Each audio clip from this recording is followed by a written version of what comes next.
What's going on, everyone? Welcome to another DE Hammer video, or D Hammer if you like. Either way, it's cool with me.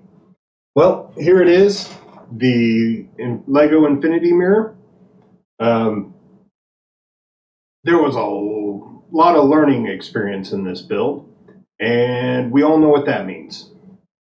Mistakes were made, both in the design and the process of doing this, but did get to a final piece that I am happy with, and I'm pretty sure my brother will be happy with. So happy early birthday, bro.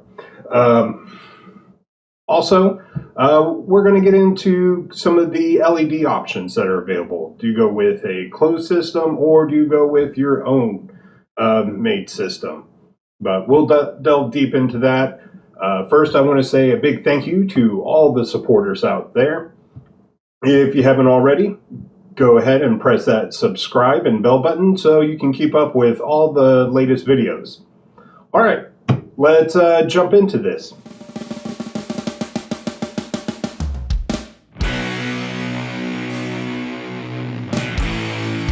So let's get into breaking this down. As you've noticed, I went and grabbed some minifigs and put those in there. And that gives off another special effect. Oh, sorry if that noise is picking up, but I'm going to get my gloves on so we can open this up. And I don't get my smudgy fingerprints on the acrylics. All right, if you'll notice, I have to open it from this side, and it's a bit tough. Just knock down my minifigs.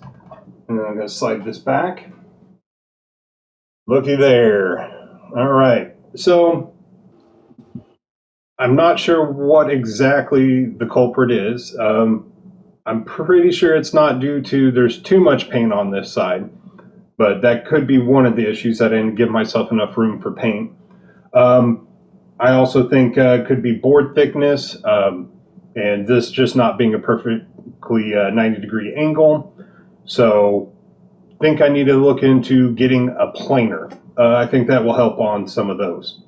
And it's kind of, you can see there. Let's go ahead and unplug it real quick. Also got some paint scratching off there. Luckily, that's all stuff that stays hidden unless you got the lid off and you're changing stuff out. All right. So that's on the lid. That's something in the design I would change. Maybe even put a hinge or something else. I would work out a better way to do the lid. But for this one, it works. All right. Let's go ahead and get these minifigs out. Got to make sure to go give these back to my daughters. All right, let's look at the placement of the acrylics. Right here, you have your two-way mirror, your acrylic, and then your just regular mirror. If you notice, there's a larger distance here between the acrylic and the two-way than the acrylic and the one-way mirror. And that was so we could get minifigs in there or other little Lego things that could fit in there.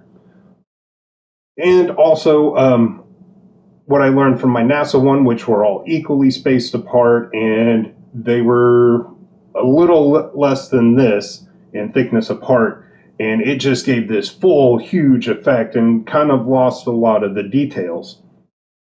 In this way, you noticed that it gave some room and more depth. It wasn't all crowded up on each other in the reflections. So there was a twofold reason for giving this a bigger gap. And you can play around with that on your designs. But first, let's go ahead and let's take this acrylic out. And as you can see here, I got this guard here that's holding in the LED. Now the LED strip, let me go ahead and get this power cord taken out real quick, is actually connected to this dongle. It is Bluetooth and wireless. I actually have my NASA LED Infinity Mirror on the same thing. So this is an example of a closed system. It's going to have some kind of user interface, or you can use it from your phone. On other ones you might see out there, come with like a remote like this, IR. That's what that lamp is right there. Just IR controlled. So And in this case, this one's controlled through your phone. And we always just, before we put things back together, I'm pretty sure that's the right way. But always test it out before you get it in. It always sucks if you got that flipped, it doesn't turn on. Fun times. All right, that turned on. We're in the right way. It's also easier to get that out if we take out that back mirror. And got a pretty good, see if we can get some light in there. Pretty good fit for all the electronics there.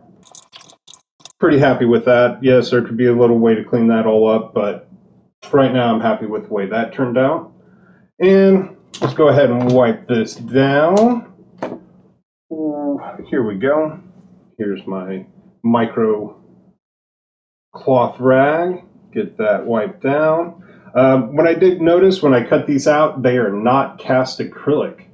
So if you have any trouble cutting extruded acrylic, might want to look into that before you try cutting it, because that stuff was gumming up even on my long mill. So one of the other issues I had was, again, it's that paint issue of how much you should leave, not just for fitting in pieces together, but also when it gets paint on it. I'm thinking I'm going to add another 0.5 millimeters to a millimeter. Going to have to play around with that. But I am happy with my spray paint job. Is it perfect? No, but it's the best so far. So happy about that. So I had a little bit of trouble getting in this two-way mirror.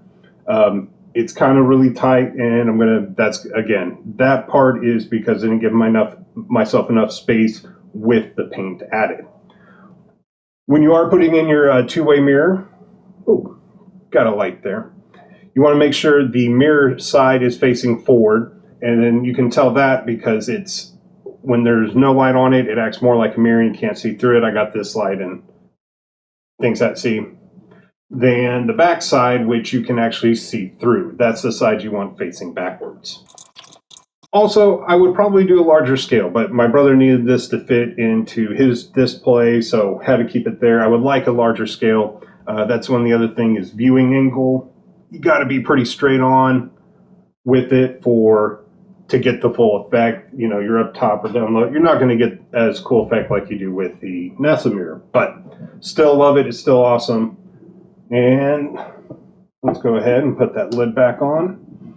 Now, I was holding down that wooden strip in the middle that was holding down the LED with some Loctite, just tiny little balls of that. Just get them in there. You don't want to add too much height, so get them down real low.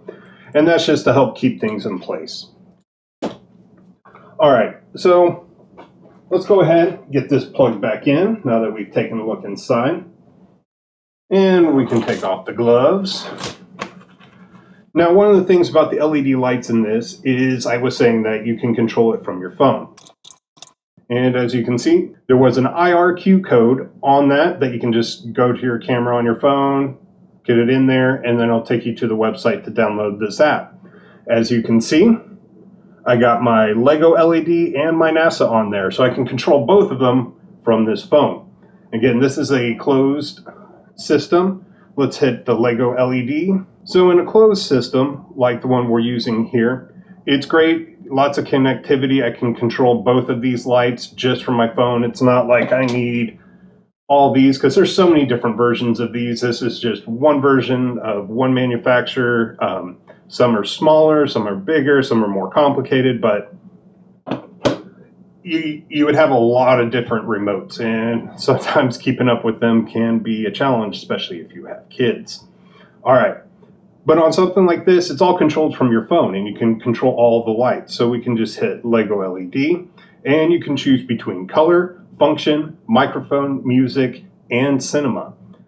Now, the thing is, though, that music, cinema, that's everything that's going on your phone. So I haven't seen if there's a way to control it from your computer yet. So that's one other thing to consider. But functions, you can do, they got a 7-color crossfade, red gradual change. They have a list of different fading techniques. And you control the brightness and the speed of that. So there's lots of options you can dig in and really get into this, but the basic thing I wanted to show you was just ease of use and getting in there and using it. Great user interface. So that leads me into what's the other type of option? Well, you can go with something that's microcontrolled based and have to write all the code yourself. So takes more time, more work. Soldering can be required. In this, I just got some jumper cables soldered to an LED board. Those are just little LEDs in there. The cool thing about this is addressable. So I can tell each LED what to do and be a different color. It doesn't have to be all red, all blue, all one color. And whereas a lot of times that's what you get with these closed systems. Now, when you buy LED strips, you get some scissors and just cut straight across, and you can cut and get the length that you need. So that's cool too, but that's addressable LEDs, and that's using a microcontroller. But you have to build all the user interface. So let's say you could use a potometer. I got a video on that and using that where you just turn a dial and sets the different colors or color mode. You could use buttons, on-off switches. There's just so much you can do, but it does take an extra layer, an extra step, more time to get done. Whereas this method, bada bing, bada boom, move on to the next. So let's say you did that and your strip did come with, a little pin, but you've cut it. Now what do? Well, you can go and just buy that little connection box. You can buy those individually, and you'll have to find some way. There are solderless methods, and that just use force and pressure and pinching in on the LED strips. And then you can solder wires and hook it up through those pins and do it that way. That's really going to depend on your level of comfort. But just because you buy this, it's not like all this gets wasted.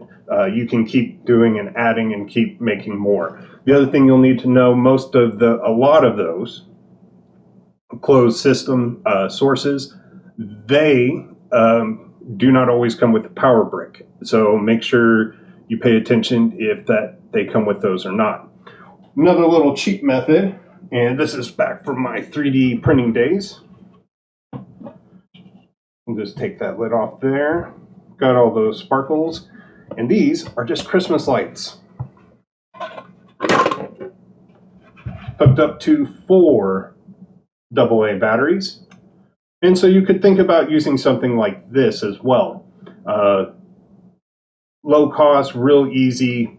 And I just use some rechargeable batteries, so I don't have to worry about, wasting AA batteries just to have some cool LED looking lights. And if you're curious, that's just a transparent blue, and this is actually a wood-based filament. So LED lights are basically just going to come down to what are you comfortable with. There's lots of options, lots of different ways. If you have any questions, feel free to ask them down below. Do my best to help you out and kind of help point you in the right direction if you have any questions there. And thank you all for watching. It's been great. Really excited. Can't wait for my brother to get this, see where he's putting that up in his display. And thank you again, everyone, for all the support. If you like this video, give it a thumbs up. And if you didn't like this video, thumbs down. Either way, cool with me. So until next time, keep making stuff.